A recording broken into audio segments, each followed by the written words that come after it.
Hello, hello, hello. This is Gresh from the I Am CEO podcast. I have a very special guest on the show today. I have Neill Marshall of HealthSearch Partners. Neill, it's awesome to have you on the show. Thanks, Gresh. Thanks for having me. I appreciate it. No problem. Definitely appreciate you for hopping on the show. And before we jumped in, I want to read a little bit more about Neill so you can hear about all the awesome things that he's doing. And Neill has 30 years of experience in healthcare search and has conducted over 600 senior level assignments. He's held leadership roles with major executive firms and in 2017 helped create and is currently chairman of HealthSearch Partners, the sixth largest healthcare executive search entity in the United States. He's a serial entrepreneur who has started 3 successful companies, and Neill has spoken to professional groups, trustee groups, and boards of directors on executive recruiting and other healthcare issues, and has written numerous articles and promotional publications. Neill earned a bachelor's degree in business administration and management from Texas A&M University in College Station, Texas, where he helped grow the Society for Entrepreneurship and New Ventures and into one of the most respected student-led organizations on campus. Neill, are you ready to speak to the IMCO community? Love to. Let's get to it, Gresh. Let's make it happen. So to kick everything off, I wanted to rewind the clock a little bit, hear a little bit more about what I call your CEO story. We'll let you get started with your business, all the awesome things you're doing.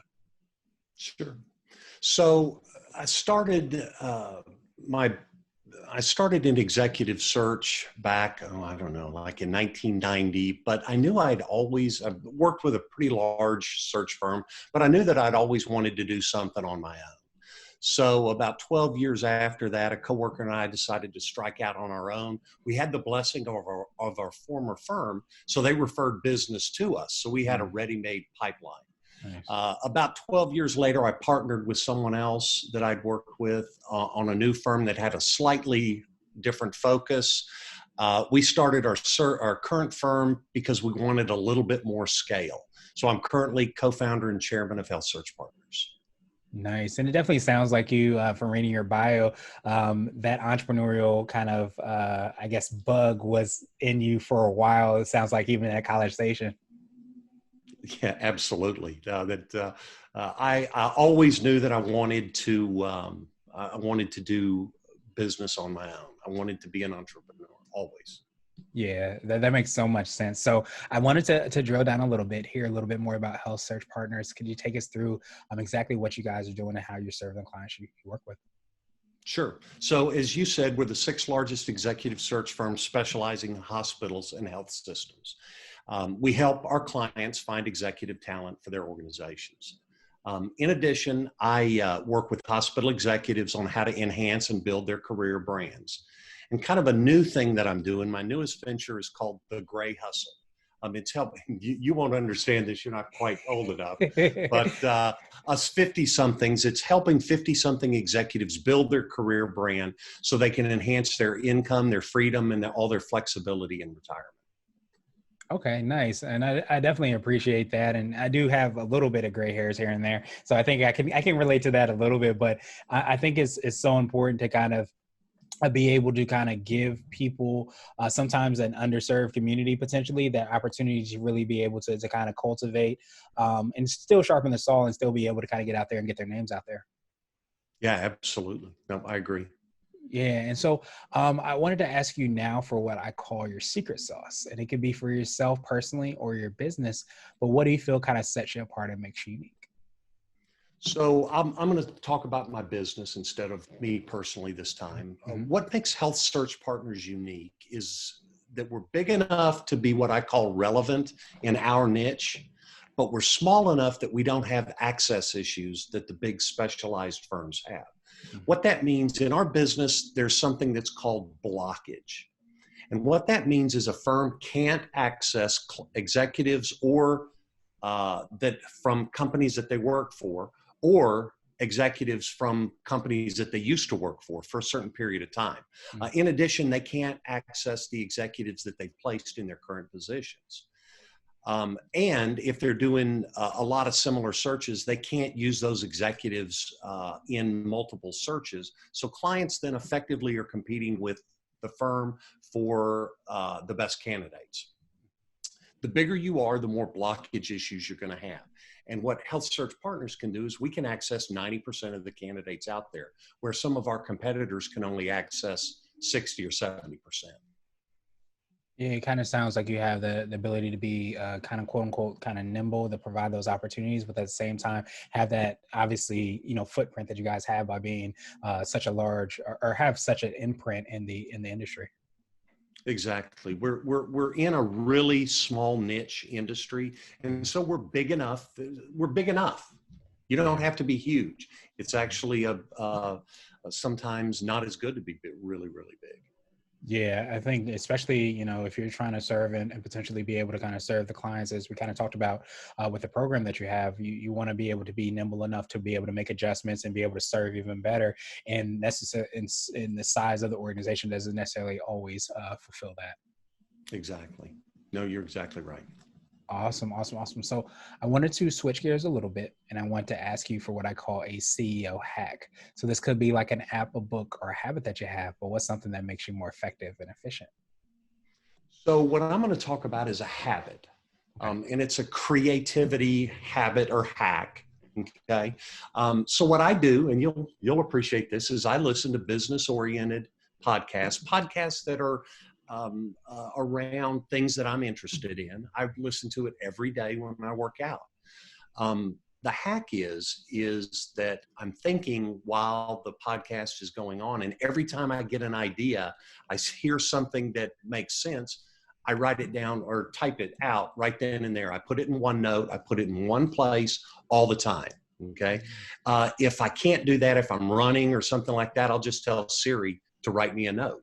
And what I do when I get in the office is I sit down, I take everything, I take a look, I see what's good. If there's something that's really good, I implement it immediately. Nice. I absolutely love that because I think that, and I don't know the statistics, but I've heard the statistics of like a lot of times if you're trying to reach a goal, you can increase the likelihood of reaching your goal by writing it down. And it sounds like the same thing when you hear something, you of course retain it and hear that one time, but if you tell Siri or you write it down itself, gives you that opportunity to kind of enter that information, and then to actually execute that takes it to an entirely different level too. Yeah, absolutely. And you don't forget anything because you've Right. written it down. I will tell you that some of the best ideas I've ever had went away because I forgot about them. Yeah, absolutely. So you got to have a ways, and we have more than enough ways nowadays to kind of capture that information. So I wanted to ask you now for what I call a CEO nugget.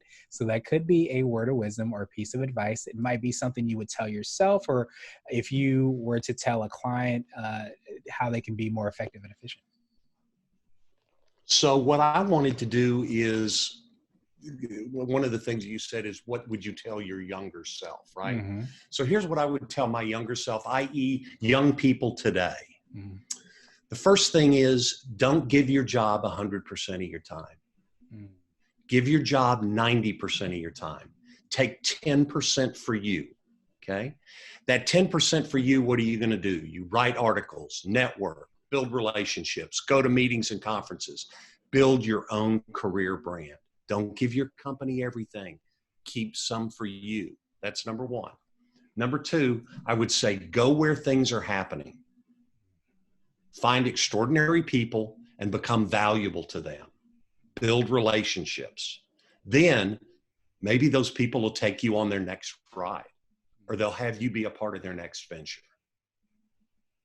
Absolutely. No, I absolutely love that because I think so many times there's always a balance between being, present and in the moment. But I think you also have to, just like with finances, they say you want to take a certain percentage and pay yourself or be able to invest it for the long term. And I love those kind of practical steps because I think so many times we forget about that career brand, as you kind of spoke to, and how you might have potential opportunities that emerge today from today, 20 years down the line. And if you're doing those things consistently and on a regular basis, then that might provide you the opportunity for those potential opportunities down the road. Absolutely. And I talk to so many people who focus totally on what they're doing, their job.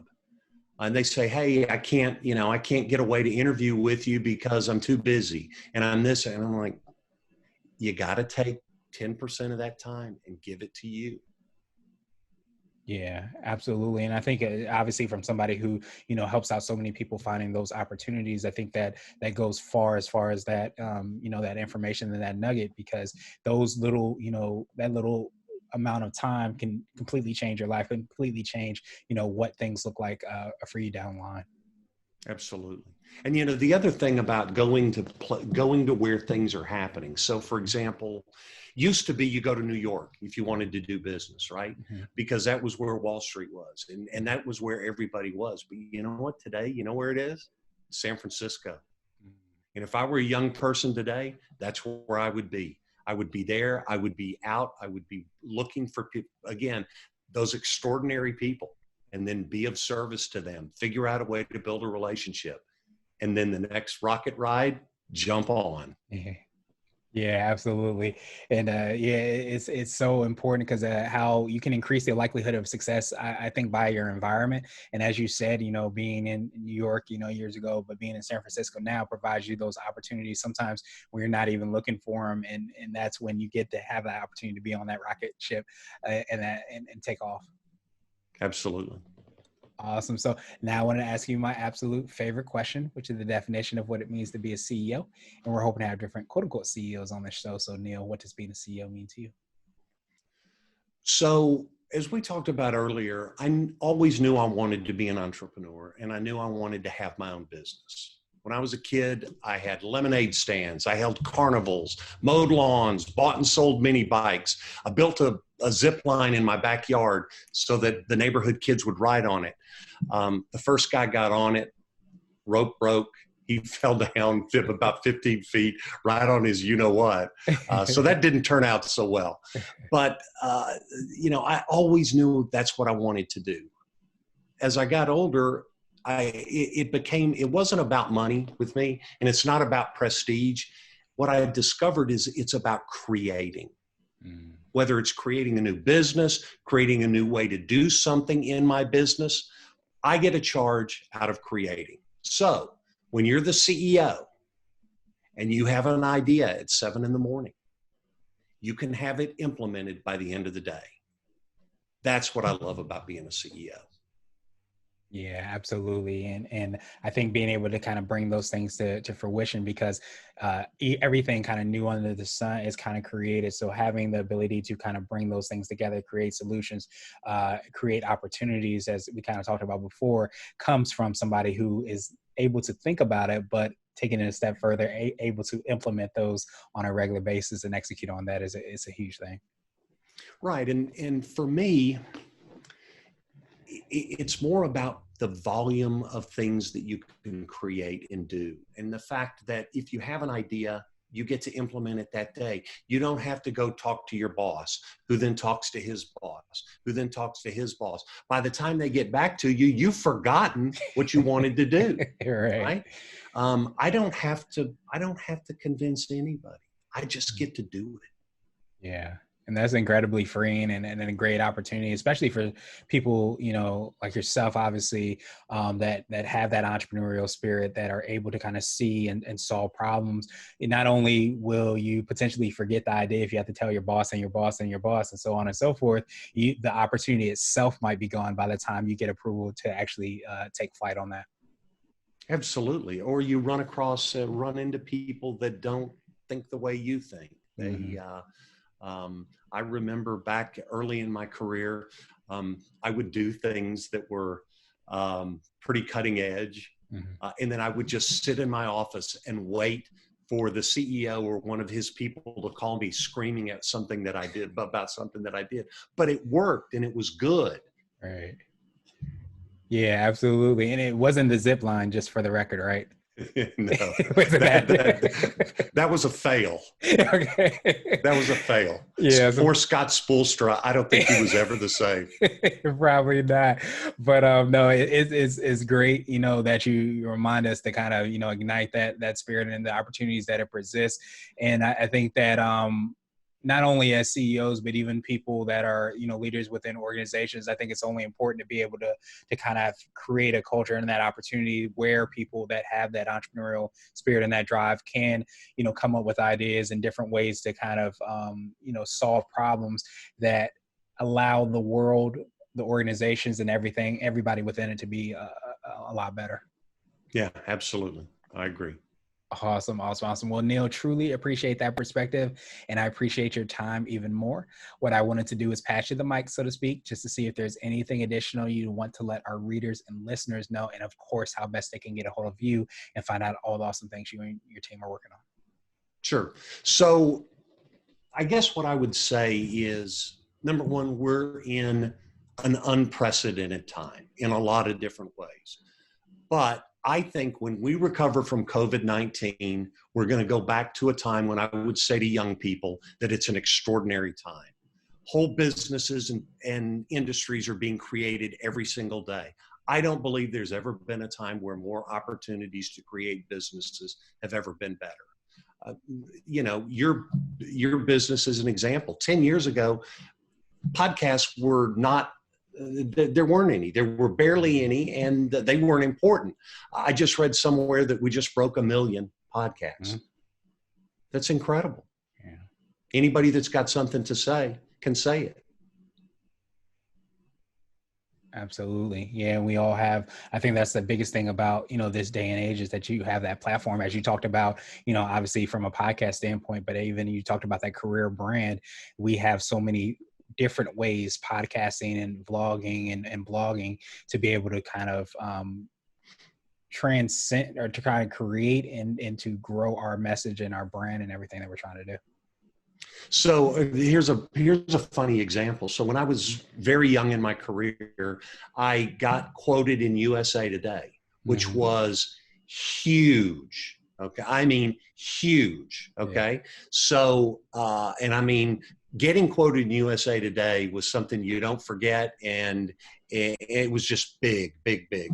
So today, once you drop your podcast and put it out, there'll be more mentions of me on this podcast than there were in the USA Today article, 20 years ago. Mm. It's more important. Yeah, absolutely. And kind of that opportunity that everybody has a platform to be able to share and to be able to engage with anything they like. It provides, such an opportunity. But I think that with, that opportunity, you want to make sure that you are kind of staying in alignment with your brand and everything that you do, which is why I love, everything that you guys stand for and you're able to execute, because I think when you are able to do that, you're able to kind of swim with the stream, not against the stream. That provides, a tremendous amount of opportunity. Absolutely. Awesome. Well, Neill, anybody that wants to reach out to you, what's the best way for them to reach out to you and to get in touch with or? So go to our website. It's www.healthsearchpartners.com. Or you can find me on LinkedIn, Neill Marshall, N like November, EI 2 L's, and then Marshall with 2 L's also. Awesome. And we will make it that even easier. We'll have the links and information in the show notes. But again, truly appreciate your time and the entrepreneurial spirit you continue to remind us of and remind us to kind of go forth with. So I appreciate you again. Hopefully you have a great rest of the day. Absolutely. Thanks, Gresh. Enjoyed seeing you and enjoyed talking to your community. All right. And I'll cut it off here.